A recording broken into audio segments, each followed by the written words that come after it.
Praise the lord, హల్లెలూయా. సమస్త మహిమ ఘనత ప్రభావములు ప్రభు అయిన యేసుక్రీస్తునకు మాత్రమే కలుగును గాక. ఆమేన్.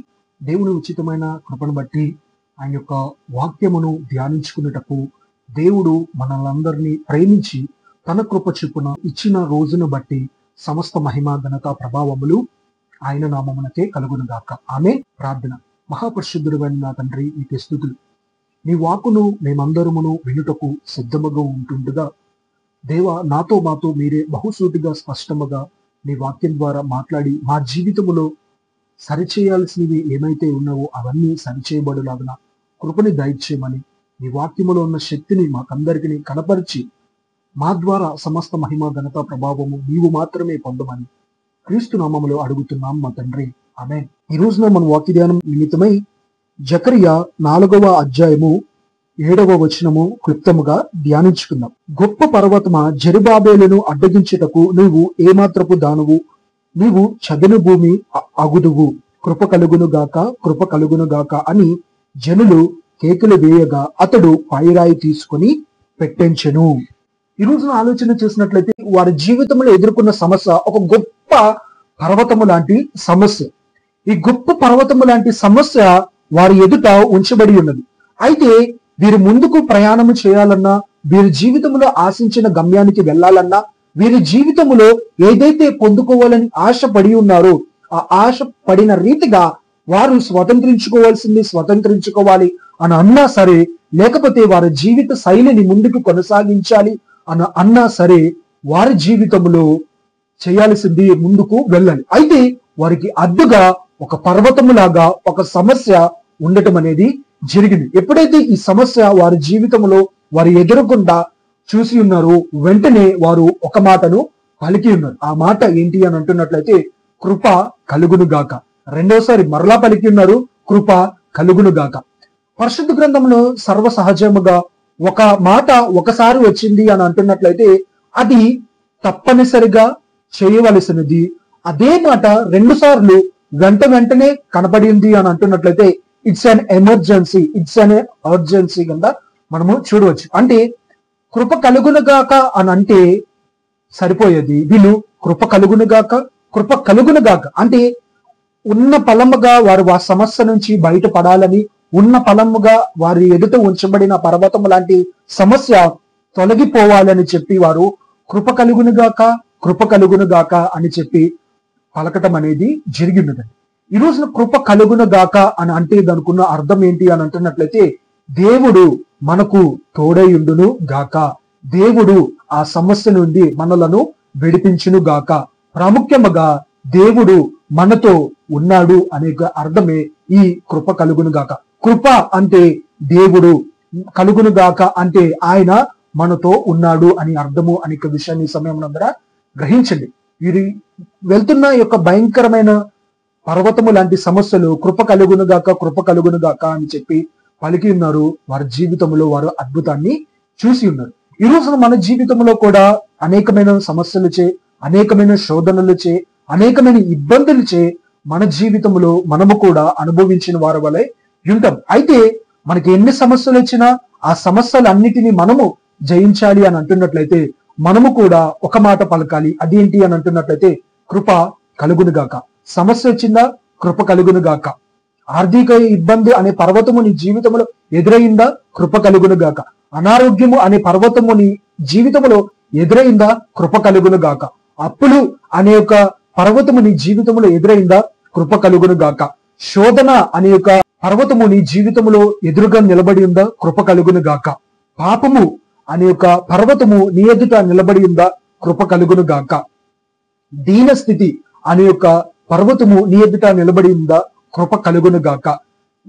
ఈ రోజున నీ జీవితంలో ఏ విషయం నిమిత్తమే నీ జీవితంలో నీవు బాధపడుతున్నావో, భయపడుతున్నావో, మరి ఎటువంటి విషయం నిమిత్తమే నీ జీవితంలో ఎటువంటి పర్వతము లాంటి సమస్యను ఎదుర్కొంటూ ఉంటున్నావో వెంటనే నీవు కృప కలుగును గాక, కృప కలుగును గాక అని చెప్పి నీవు పలికేవారుగా ఉండాలి. కొంతమంది జీవితంలో ధనము విషయంలో, కొంతమంది జీవితంలో ఆరోగ్యం విషయంలో, మరికొంతమంది జీవితంలో సోమర్తనము విషయంలో, మరికొంత విషయంలో పాపము విషయంలో అనేక మంది వారి జీవితంలో పర్వతముల వంటి సమస్యలను ఎదుర్కొంటారు. మరి వీటన్నిటిని జయించాలి అని అంటున్నట్లయితే మన శక్తి సరిపోదు, మన సామర్థ్యము సరిపోదు, మన బలము, మన తెలివి, మన జ్ఞానము ఏమీ సరిపోదు.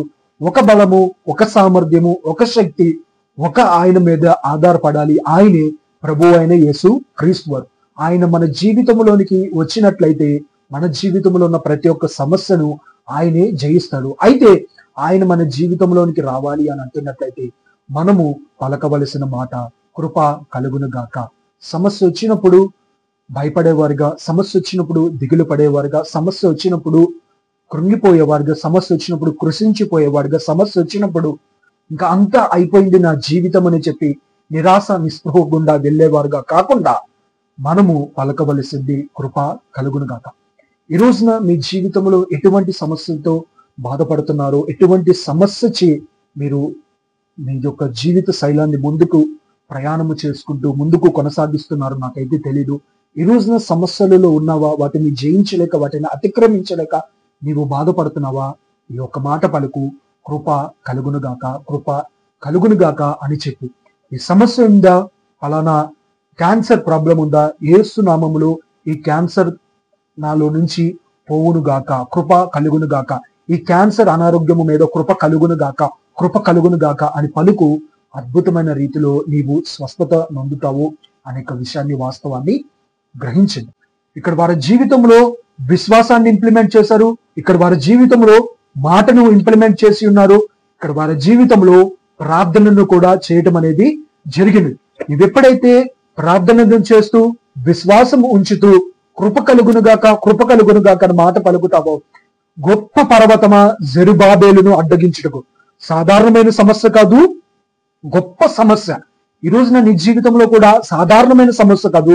ఆ సమస్య ఎంత భయంకరమగా, అది ఎంత గొప్పదైనా సరే దానికన్నా గొప్పవాడు ప్రభు అయిన యేసుక్రీస్తు వారు ఉన్నాడు అనేక విషయాన్ని, వాస్తవాన్ని గ్రహించి కృప కలుగును గాక అని విశ్వాసముతో ప్రార్థించు. తప్పనిసరిగా నీ జీవితంలో అద్భుతాన్ని చూస్తాం.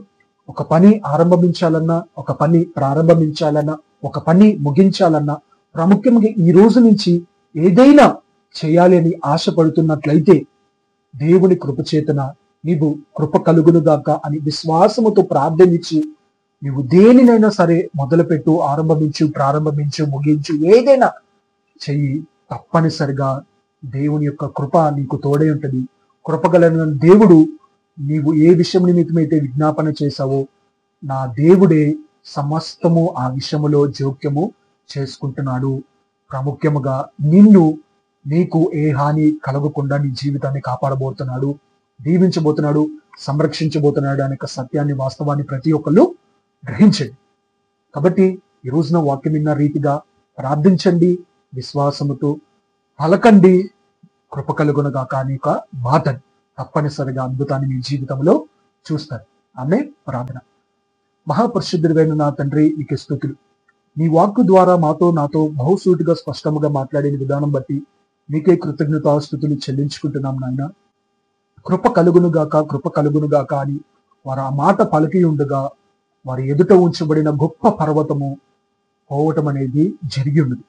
ఈ రోజున మా జీవితంలో కూడా అనేకమైన సార్లు సమస్యలు ఎదుర్కొన్న వారిని, కానీ ఎదురైన ఈ సమస్యలను జయించడానికి మా శక్తి, మా సామర్థ్యము, మా బలము ఆయన సరిపోక ఆ సమస్యలతో ఎంతో కాలము నుండి బాధపడుతూ అలవాటు పడిపోయిన వారి వలె మా జీవితంలో ఉంటుండగా, ఈ రోజున నీ వాక్య ద్వారా మాతో మాట్లాడి ఉంటుండగా మా సమస్యలలో, మా ఇరుకులలో, మా ఇబ్బందులలో, మా జీవితములో మేము ముందుకు ప్రయాణము చేయకుండా, ముందుకు కొనసాగింపబడకుండా ఏదైతే అడ్డు పర్వతములాగా నిలబడిపోయిందో అది ఏళ్ల తరబడి నుండా, నెలల తరబడి నుండా, సంవత్సరాల తరబడి నుండా, వేళ్లతో సహా అది ప్రకటింపబడాలంటే ప్రార్థనతో, విశ్వాసముతో కృప కలుగునుగాక, కృప కలుగునుగాక అని ఒక మాటను పలుకుటకు మేము తీర్మానము తీసుకొని ఉంటుండగా మా జీవితములో అద్భుతమైన కార్యాన్ని జరిగించి నీదే ఆ ఉన్న స్థితిలోనికి, సమస్యలలోనికి దిగి